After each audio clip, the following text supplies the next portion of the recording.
기원 후 280년 중국의 진수라고 하는 사람이 정사 삼국지를 썼습니다.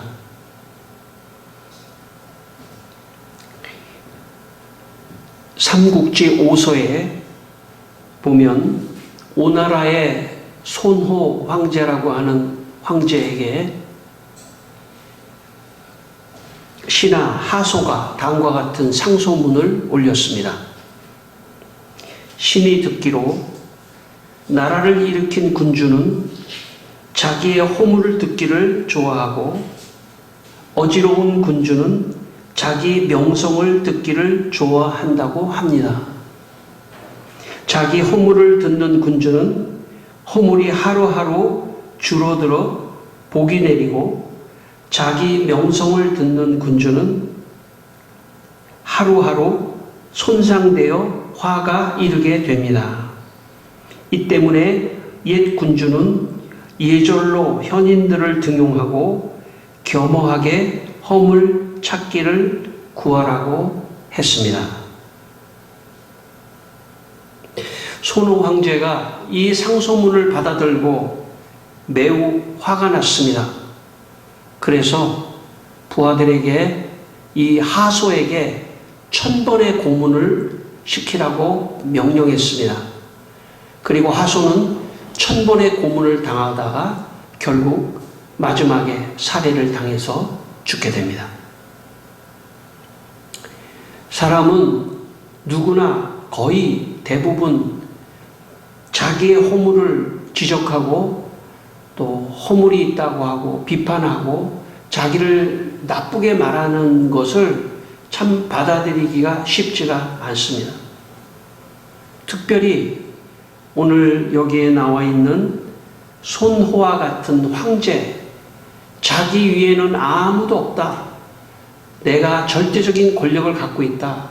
이렇게 생각하는 사람이라면 더더욱 그렇습니다. 자기에게 비판하는 하소를 단번에 죽일 수도 있었지만 단번에 죽이지 않고 1000번의 고문을 통해서 그를 아주 악랄하게 죽여버렸습니다. 인격적으로 훌륭한 사람은 어떤 사람인가? 어떤 사람이냐면 자기에게 비판을 하고 또 저주를 하고 또 자기를 비방하고 모욕하는 말을 들었을지라도 그것을 자기가 소화하고 그래 내가 그런 사람일 수 있어 라고 생각하면서 인격적으로 그것을 극복할 수 있다면 아마 훌륭한 사람일 것입니다. 그러나 사실 그것은 극복이 잘 쉽지가 않습니다. 하나님 앞에 있을 때만이 가능합니다. 그 외에는 가능하지 않습니다. 그 사람이 권력이 있건 없건 상관없이 자기에게 나쁜 말을 하고 모욕적인 말을 하고 비판적인 말을 할 때 그걸 참 받기가 쉽지 않은 것입니다. 종교개혁가들이 즐겨 쓴 단어가 하나가 있습니다. 그것은 하나님 앞에서라는 말입니다. 라틴어로 코람 데오라는 그런 뜻입니다. 하나님 앞에서 코람 데오. 종교개혁가들이 선호하고 좋아했던 그런 단어입니다. 종교개혁가들은 인간이 하나님 앞에 있을 때만이 자기의 허물을 찾고 죄를 찾고 죄를 고백하고 나아갈 수 있다고 그렇게 생각했던 것입니다. 그래서 인간은 하나님 앞에 있어야 합니다. 하나님 앞에 있을 때만이 인간은 죄를 회개하고 자기의 허물을 찾고 나아갈 수 있는 것입니다.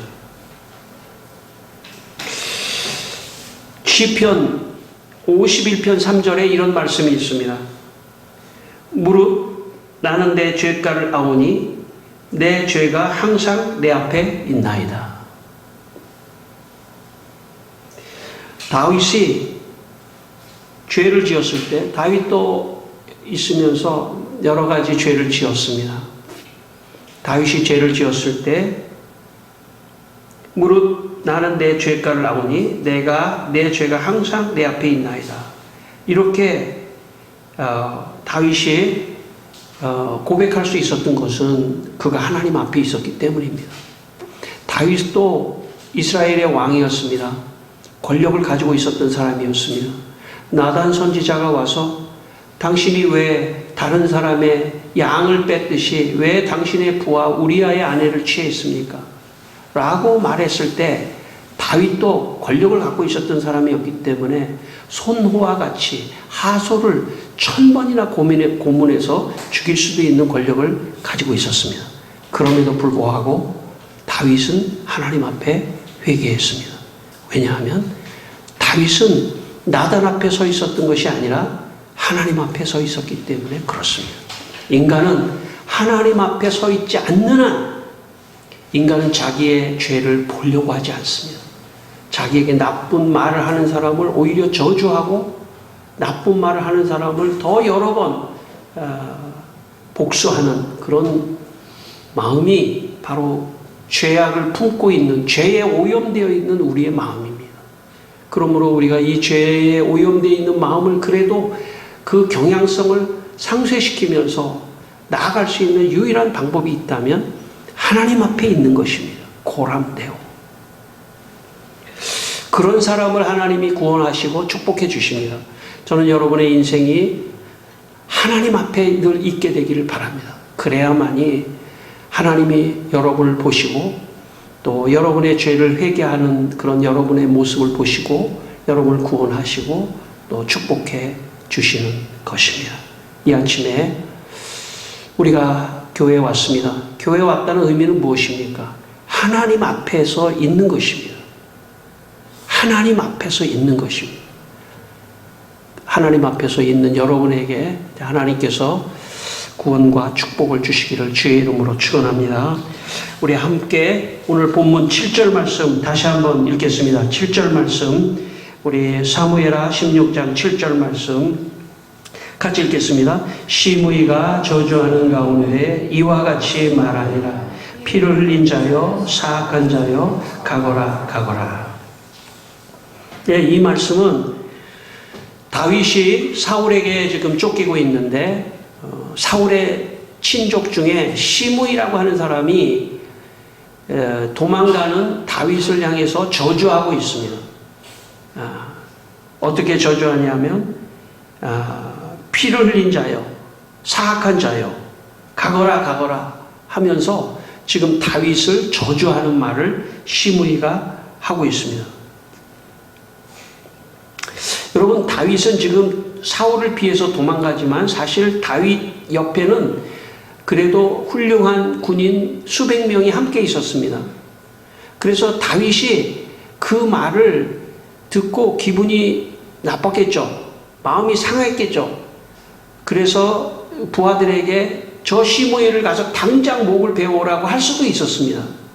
그럼에도 불구하고 다윗은 그렇게 하지 않았습니다. 다윗은 그가 말하는 것이 하나님이 그를 통해서 나에게 내 죄를 지적하는 것이라고 그렇게 겸손하게 생각했던 것입니다. 이것이 신앙인의 삶의 태도입니다. 우리는 어떤 사람이 나한테 섭섭한 얘기 할 수도 있고 또 저주스러운 얘기도 할 수도 있지만 그런 이야기를 그 사람이 나한테 한 것이 아니라 하나님이 그 사람을 통해서 나에게 했다라고 하는 나 자신을 돌아볼 수 있는 나 자신을 성찰할 수 있는 그런 사람이 성숙한 사람일 수 있습니다.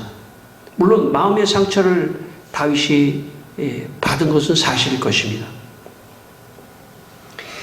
제가 초등학교 4학년 때 시골에 여름방학 때 시골에 갔는데 그 집 앞에 나무가 있더라고요. 나무.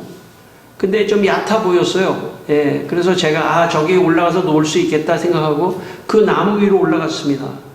그런데 밑에서 그 동네 애들이 막 그 나무를 흔드는 바람에 제가 그냥 조금 올라갔다가 거기서 떨어졌습니다. 떨어졌는데 제가 아마 팔을 잘못 이렇게 짚어가지고 팔에 금이 갔는지 그래가지고 이제 서울에 돌아와서 기부스를 했습니다.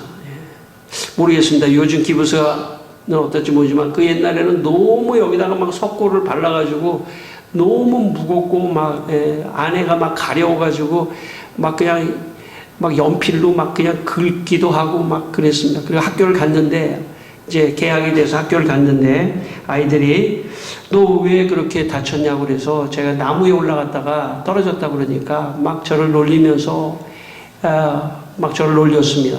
바보처럼 그렇게 나무에서 떨어졌다고. 근데 제가 이 석고에 지금 생각해 보면 이 석고에 이것도 불편했지만 그거보다도 집에 가서 아무리 빼려고 해도 빠지질 않아요. 막 망치로 막 때려도 안 깨져요. 근데 제가 마음에 너무 바보같이 그렇게 떨어졌냐는데 이 바보같이라고 하는 말이 마음에 상처가 되더라고요. 놀림을 당하고 하는 그 말이 어려선 더 그렇습니다. 어려선 아이들도 이렇게 그런 자기를 비웃는 말을 듣는다든지 하면은 상처가 되죠. 우리는 참 인생을 살면서 나이가 들면서 더 그렇습니다. 말을 조심해야 합니다. 말을 한마디가 다른 사람에게 상처를 크게 주기 때문에 그렇습니다. 그런 얘기 있지 않습니까? 뭐 개구리에게는 뭐 우리가 조그만 돌을 던져도 개구리에게는 바위가 지금 날라오는 것이라고 생각하지 않습니까? 그러니까 말이 굉장히 중요합니다. 다른 사람을 저주하는 오늘 시므이 같이 다른 사람을 저주하는 말을 하지 말아야 됩니다. 설사 그런 상황이 벌어졌다 하더라도 말을 조심해야 합니다. 사람이 모욕적인 말을 들으면 아주 그게 작은 말이라도 가장 기분이 안 좋습니다. 모욕을 당한다는 것 자체가 상당히 자존심이 상한 것이고 좋지 않습니다. 제가 볼 때 열등감이 많은 사람일수록 다른 사람을 비웃을 가능성이 많습니다. 여러분, 저를 포함해서 오늘 우리는 하나님 앞에 있습니다. 여러분의 말의 습관은 어떠십니까? 여러분의 말을 통해서 다른 사람에게 어떻게 말을 하시는 분들이십니까? 오늘 다시 한번 내가 말을 조심해야겠다 하는 시간이 되기를 바랍니다. 작은 거라도 비웃으면 안 됩니다. 왜냐하면 그 사람에게 그게 너무 큰 것일 수도 있습니다.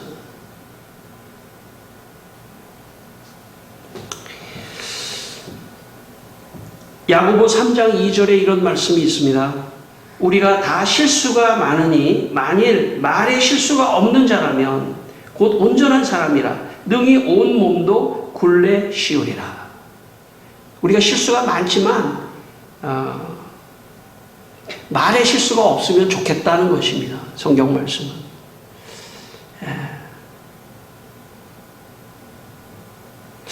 여러분, 저는 그렇게 생각합니다. 밖에 사회생활을 하면서 다른 사람에게 말하는 것도 중요하지만 가족끼리 말하는 것도 굉장히 중요하다고 생각해요. 가족끼리도 상처를 안 받을 것 같지만 가족끼리도 상처를 많이 받습니다. 사실 가족끼리도 말을 조심해야 됩니다. 부부간에도 또 부모와 자녀 간에도 말을 조심해야 됩니다. 그래서 말을 좀 조심해서 하기를 노력해야 합니다. 그래서 가능한 한 모욕적이거나 비웃는 말이거나 조롱하는 말이거나 저주하는 말보다는 격려하고 축복하는 말을 많이 해야 됩니다. 의도적으로라도 좀 낯간지럽더라도 의도적으로라도 격려하고 축복하고 하는 말을 의도적으로라도 많이 해야 됩니다. 그게 습관이 돼야 됩니다. 그래야 사회에 나가서도 말을 조심하고 또 다른 사람을 비웃지 않고 그렇게 살아갈 수 있는 것입니다. 오늘 10절 말씀을 같이 읽겠습니다. 10절 말씀입니다. 같이 읽겠습니다. 왕이 이르되 스루야의 아들들아 내가 너희와 무슨 상관이 있느냐.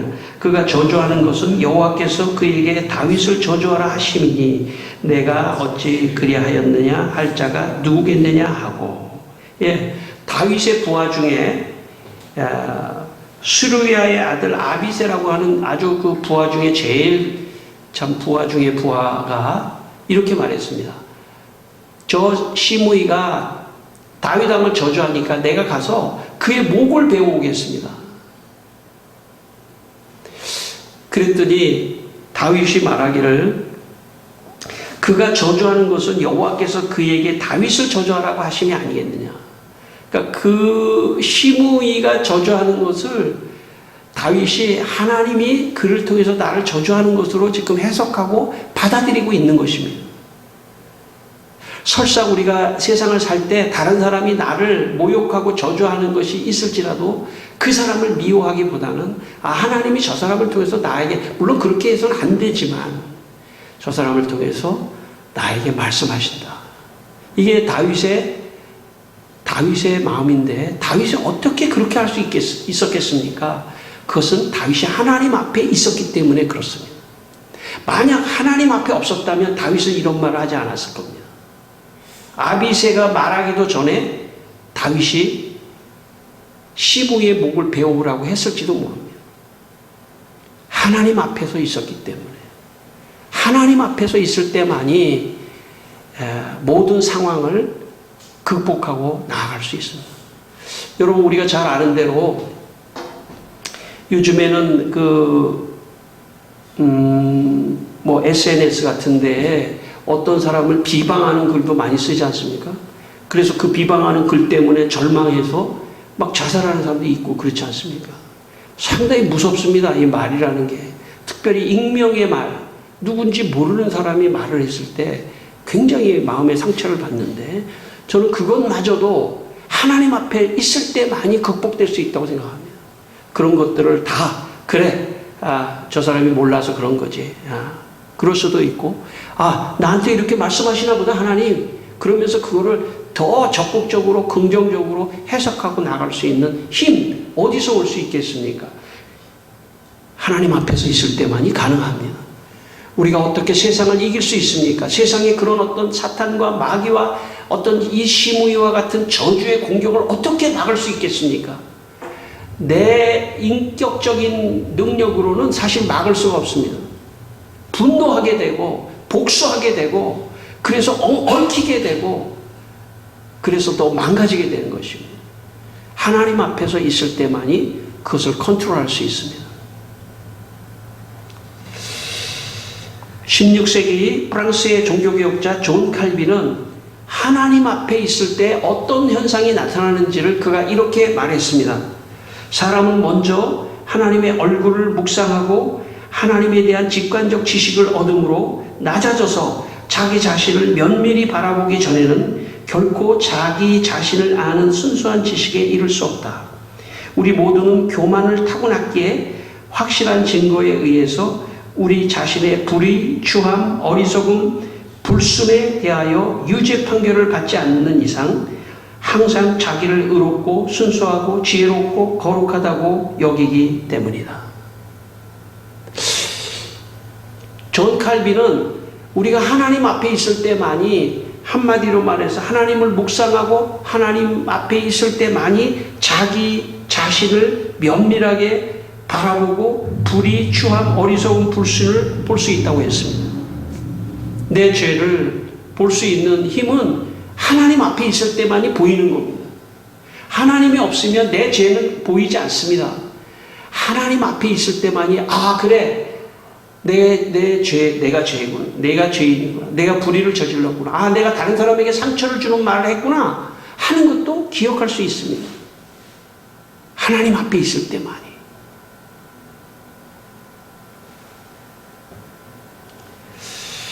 여러분, 하나님을 믿는다는 것은 무엇입니까? 여러분, 우리가 신앙생활을 하지 않습니까? 하나님을 믿는다는 것은 무엇입니까? 늘 하나님 앞에 있는 것입니다. 하나님 앞에 있는 것입니다.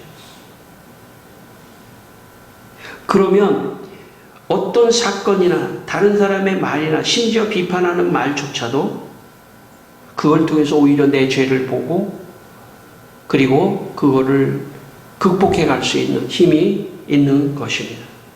오늘 이 아침에 여러분 하나님 앞에 지금 계시는 겁니다. 예배를 드린다는 건 하나님 앞에 있는 것입니다. 저는 여러분의 개인의 죄가 보이기를 바랍니다.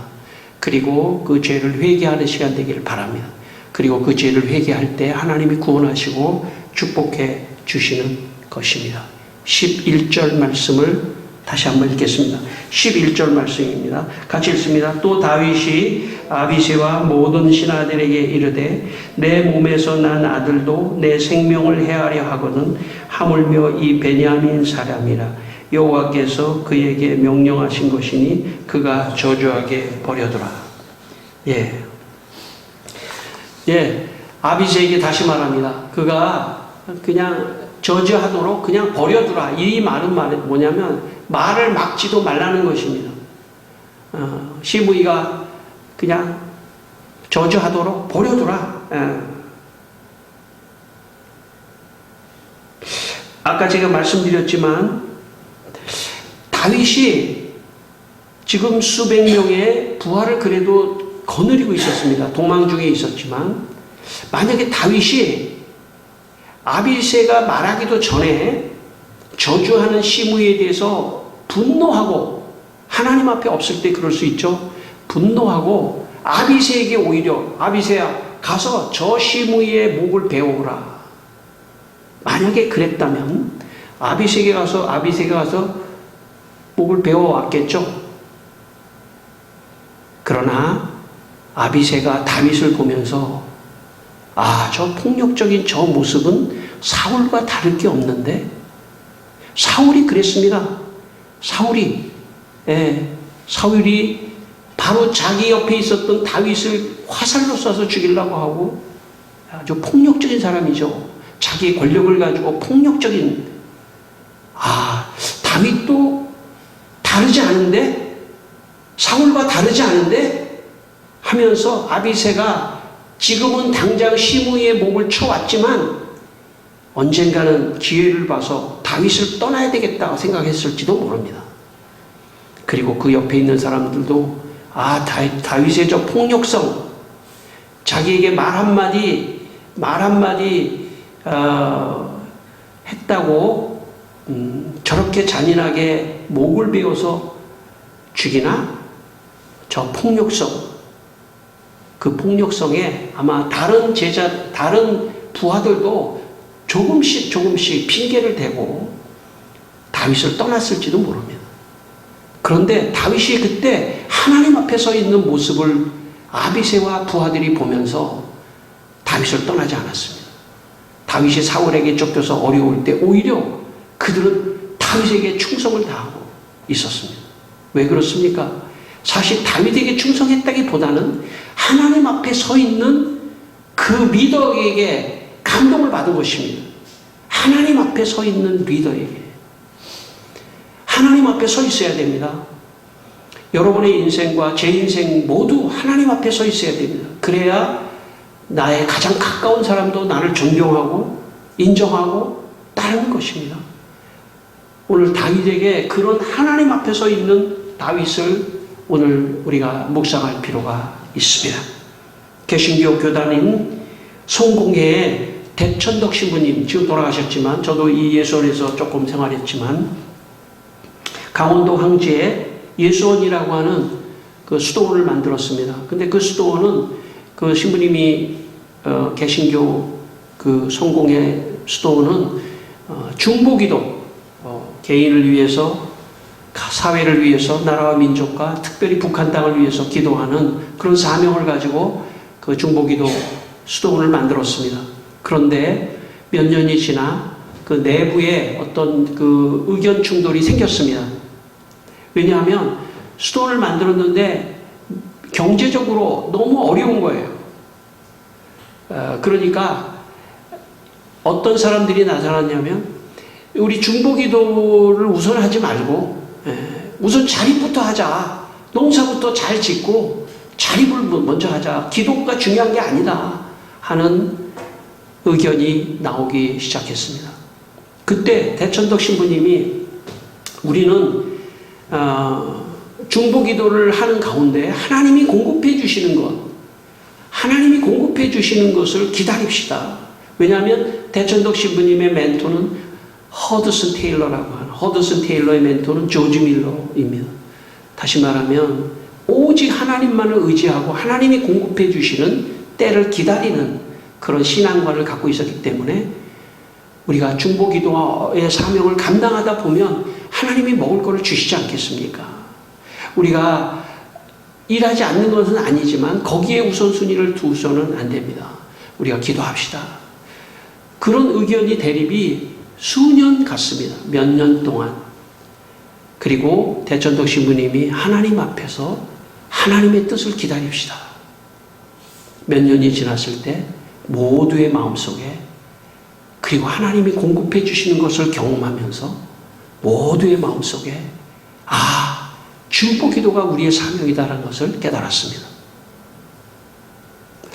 만약 대천덕 신부님이 수도원의 원장이었기 때문에 강압적으로 이건 이렇게 할 거야, 이렇게 하고요, 그런 의견에 반대하는 사람은 가세요, 이럴 수도 있었지 않겠습니까? 그런데 그렇게 하지 않았다는 것입니다. 모두가 다 하나님 앞에서 이 문제를 놓고 하나님의 뜻을 모두가 다 기다리고, 그래서 시간이 지나면서 저는 그 당시에 거기에 있진 않았지만 저도 그런 경험을 많이 했습니다. 정말 기도할 때 아무도 예상하지 못했는데 어느 곳에서 국수가 도착해서 제가 지게에다가 국수를 메고 올라오던 기억이 있습니다. 오직 하나님만을 의지하는, 저도 그런 목회를 사실 꿈꾸고 있습니다. 그런 목회를 하려고 하고 있습니다. 지금 제가 모든 것을 하나님을 의지하는, 하나님 앞에서 하나님이 원하시는 쪽으로 가는 그런 대천덕 신부님의 태도는 모든 사람을 감동시켰습니다. 물론 수년의 어떤 갈등의 시간이 있었지만 그게 중요한 것이 아니라 모든 회원들이 하나님 앞에서 하나님의 뜻을 기다리는 그런 훈련을 시켰던 것이죠. 여러분, 인생은 하나님 앞에서 있어야 합니다. 하나님 앞에서 있을 때 인생은 흔들리지 않고 온전하게 갈 수 있는 것입니다. 여러분, 그런 말 있지 않습니까? 인생은 속도가 아니라 방향이라는 말이 있지 않습니까? 여러분의 인생의 방향이 잘 잡혀야 됩니다. 그러려면 하나님 앞에서 있어야 합니다. 마지막 12절 말씀입니다. 마지막 12절 말씀 우리 같이 한번 읽겠습니다. 12절 말씀. 혹시 여호와께서 나의 원통함을 감찰하시리니 오늘 그 저주 때문에 여호와께서 선으로 내게 갚아주시리라 하고. 지금 사실 다윗의 개인적인 죄가 많이 있습니다. 지금 제가 열거하지 않아도 많이 있습니다. 그래서 시므이를 통해서 내 죄를 회개하라고 하시나 보다. 그리고 다윗은 겸손하게 죄를 회개하고 내가 이 일 때문에 이 원통함을 하나님이 풀어주시고 결국 선한 길로 인도해 주실 것을 다윗이 지금 마음속에 하나님 앞에 있는 것입니다. 마지막 제 이화를 하나 하고 마치겠습니다. 10여 년 전에 우리 교회가 역삼동으로 이사를 간 적이 있었습니다. 어떤 주일 성도가 한 명도 안 나오는 주일이 있었습니다. 우리 가족만, 저와 제 아내와 우리 두 아들만 예배를 드렸습니다. 그때 우리 큰아이가 고3이었습니다. 예배를 마치고 우리 큰아이가 저에게 말했습니다. 아빠, 한강을 좀 갔다 올게요. 그래서 제가 깜짝 놀랐습니다. 한강 왜 가려고 그래? 마음이 좀 울적해서 한강을 갔다 오겠습니다. 역삼동에서 조금 가면은 한강 갈 수가 있습니다. 아마 우리 큰 아이도 교인이 하나도 안 나오는 것에 대해서 마음이 좀 울적했던 것 같습니다. 그래서 갔다 오라고 말했습니다. 저도 마음이 울적하고 마음이 흔들렸습니다. 그때 제 마음속에 주님이 이렇게 말씀하셨습니다. 내 앞에 있으라. 하나님 앞에서 있으라. 저는 아주 한참 동안 하나님 앞에서 있었습니다. 아주 오랫동안 하나님 앞에서 있었습니다. 그분 앞에 무릎을 꿇고 있었습니다. 그때 하나님께서 저에게 위로를 주시고 마음이 흔들렸던 마음이 흔들리지 않고 그리고 더 평안이 넘쳤습니다. 하나님 앞에 있을 때만이 흔들리는 인생을 잡을 수가 있습니다. 우리가 이곳에 있다가 역삼동으로 가서 2년 동안 월세를 있었는데 이곳에 다른 구두방도 들어오고 다른 데 들어왔는데 우리가 2년 끝나고 너무 어려워졌습니다. 이제 교회의 문을 닫을 상황까지 갔습니다. 그런데 하나님 앞에서 있었더니 여러분 이 월세 그 자리에 바로 들어오기가 이게 있을 수 있는 일입니까? 이 자리에 있다가 역삼동 갔는데 이 자리로 다시 들어왔습니다. 저는 하나님께서 역사하셨다고 생각합니다. 여러분 인생은요 흔들릴 일이 많아요. 살다 보면 이런저런 일로 마음이 흔들리고 모든 걸 접어버리고 싶고 끝내고 싶고 절망하고 내 인생 여기서 끝났나 보다 그럴 수도 있습니다. 그러나 그때 하나님 앞에서 있어야 합니다. 하나님 앞에 머물러 있어야 합니다. 그때 하나님께서 다윗을 선하게 인도하신 것처럼 여러분의 인생을 인도하실 것입니다. 이 시간 다 함께 기도하겠습니다. 우리 다 함께 기도하실 때 하나님 앞에서 있겠습니다. 내 인생 하나님 앞에서 있겠습니다. 하나님이여 지켜주십시오. 내 인생 흔들리지 않게 해주십시오. 어떤 상황 속에서도 흔들리지 않고 하나님 앞에서 살아가게 하여 주시옵소서. 주여 이 시간 우리 성도들 하나님 앞에 있습니다. 주여 어떤 일이 있는지 알 수 없습니다. 개인적으로 어떤 어려움이 있는지 알 수 없습니다. 그러나 하나님 앞에서 있을 때만이 하나님이 역사하시는 줄 믿습니다. 우리 성도들을 지켜주십시오. 우리 성도들의 인생을 지켜주십시오. 함께해 주시옵소서. 주님 도와주시옵소서. 역사하여 주시옵소서. 오 주여 주님 이 시간 주의 놀라운 은혜와 축복으로 함께 하셔서 아버지 하나님 참 선한 길로 인도하여 주시옵소서. 하나님 앞에 서 있는 성도들이 다 되게 해 주시옵소서. 하나님 아버지 우리 성도들이 인생에서 위기를 만났을 때 하나님 앞에서 있음으로 흔들리지 않고 하나님의 뜻을 기다려서 선한 길 또 축복의 역사를 이루게 하여 주시옵소서. 예수님의 이름으로 기도했습니다. 아멘.